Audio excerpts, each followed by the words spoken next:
Bienvenidos a Certifica, el podcast de EQA sobre el mundo de la certificación de empresas.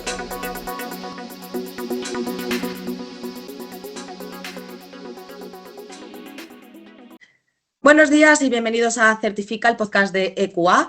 Hoy vamos a hablar sobre fin de condición de residuos termoplásticos con Raúl Sánchez, responsable técnico EMAS en EQA España. Buenos días, Raúl, ¿qué tal estás? Buenos días, Marta, ¿qué tal? Pues vamos a empezar, si te parece bien.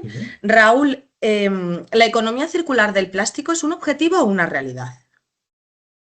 Bueno, la economía circular del plástico ya tiene una trayectoria histórica de hace muchos años. Comenzaron la recogida selectiva allá por la Ley de Envases de 1997. Incluso después de la crisis del petróleo, la subida del precio del petróleo en 1973, comenzaron el reciclaje del plástico en la industria del plástico en Europa. Ahora mismo, los porcentajes de reciclaje, que están en torno al 45% en España, podríamos considerar que ya el sector ha interiorizado meter residuos plásticos en toda la cadena de producción. Es decir, podemos decir que la economía circular del plástico es una realidad, pero quizás faltan por conseguir los objetivos que el marco europeo, el Pacto Verde Europeo, se ha marcado dentro de la Unión Europea. ¿Y cuáles serían los incentivos para que un reciclador de residuos plásticos inicie el proceso de certificación fin de condición de residuo? Bueno, hay diferentes actores en la cadena de la economía circular del plástico. Todos los actores están incentivados de alguna manera. Es decir, el primer incentivo sería la economía de mercado. El momento que sube el precio del petróleo, porque los plásticos, los termoplásticos, es un proceso de fabricación de derivados del petróleo, en el proceso de extracción, tanto de gases como del propio petróleo. En el momento en que hay una subida de precios de este barril, se incentiva en introducir residuos plásticos porque son más baratos. ¿De acuerdo? Ese sería el primer incentivo. El segundo es un incentivo administrativo, es decir, las administraciones públicas han sesgado el sector para que se consiga que se introduzca muchísimo más material plástico reciclado en la fabricación de todos los envases, de bobinas de plástico que se pongan en el mercado. ¿Cómo se han introducido estos secos?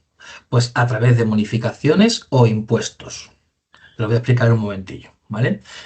Hay como tres actores principales. Tenemos el envasador, que es un fabricante que compra envases o compra bobinas para el palet que expide sus productos, ¿vale? Estamos hablando de envases de plástico, bobinas de plástico, ¿verdad? Este envasador pone los productos en el mercado. Introduce, por ejemplo, la mermelada, introduce el detergente dentro del envase, ¿de acuerdo? El mercado consume ese producto, ya sea nosotros mismos como consumidores o industrias o empresas, y se producen los residuos, ¿no? Nosotros, ¿verdad? Si somos más o menos responsables, lo llevamos al contenedor amarillo, ¿verdad? Y de ahí lo recogen las empresas municipales de recogida. Bien, este envasador ya tiene que pagar a unos sistemas de responsabilidad ampliada que se llaman scrap, pagar unas tasas a estos sistemas que son los que a su vez también abonan a las empresas de recogida para que recojan estos residuos de manera selectiva. Ya tenemos el primer incentivo, que el envasador debe aumentar los costes de su fabricación, ¿de acuerdo? Porque tiene que pagar estas tasas. Estas tasas también reciben bonificaciones, es decir, pueden pagar menos cuantía a estos scrap, a estos sistemas ampliados de recogida, si introducen material plástico reciclado dentro de toda la cadena de producción, ¿de acuerdo? Y a su vez también aumentarían las cuantías de pago a estos scrap si no introducen o no se consiguen unos mínimos objetivos de introducir material plástico reciclado. Ese sería el primer incentivo. El segundo todavía es más grande, bajamos el escalafón y vamos al transformador de plástico, es decir, en la industria hay transformadores de plásticos que producen film, ¿verdad? Para los invernaderos, para plásticos de los invernaderos, envases de plástico, diferentes productos de plástico. Bien, estos transformadores o fabricantes de envases, a partir del 1 de enero de 2024, el Ministerio de Hacienda, también derivado de normativas europeas, ha introducido un impuesto obligatorio bastante alto a los costes de fabricación.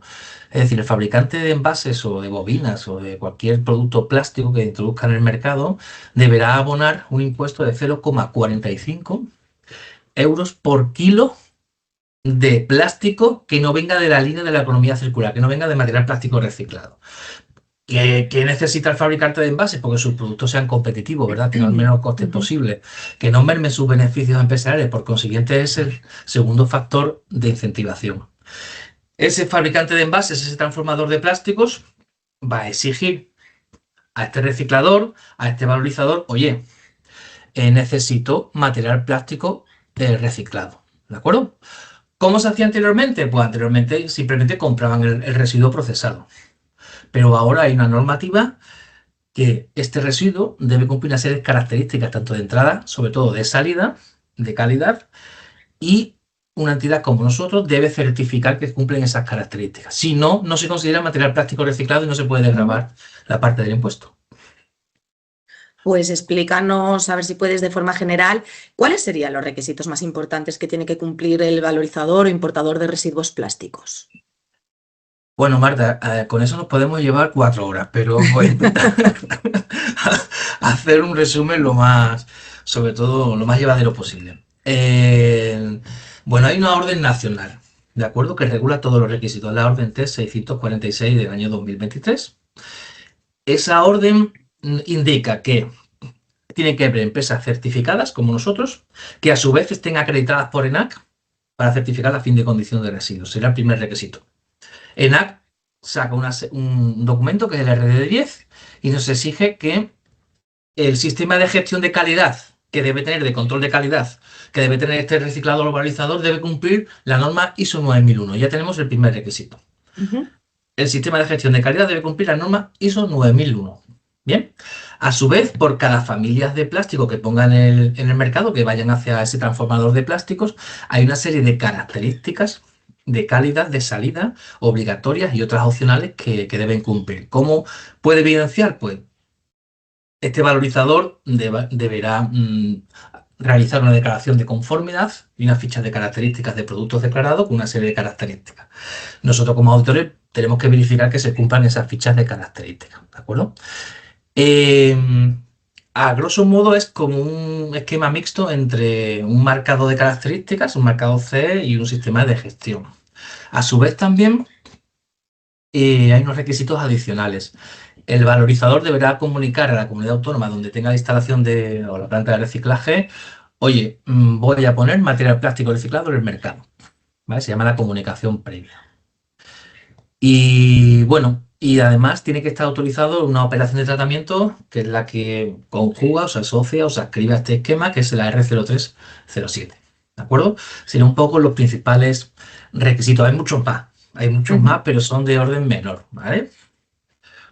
¿Y el proceso de certificación de fin de condición de residuo termoplástico es simple y factible para un valorizador o gestor cotidiano? Bien, dependerá también de dónde venga el sistema de gestión de este valorizador. Si se va a postular a certificarse un valorizador que ya cumple, por ejemplo, con estándares de reciclaje, de proceso de reciclado, el recycling process, pues ya se supone que esos requisitos imponen a un sistema de control de calidad, de entrada de residuos, de salida. Por consiguiente, ya esa planta de reciclaje lleva como aproximadamente un 80% del esquema ya en fase de cumplimiento. Ujú. ¿De acuerdo? Si el valorizador reciclado parte de una certificación 9001, ya contamos con aproximadamente un 50% del cumplimiento de los requisitos.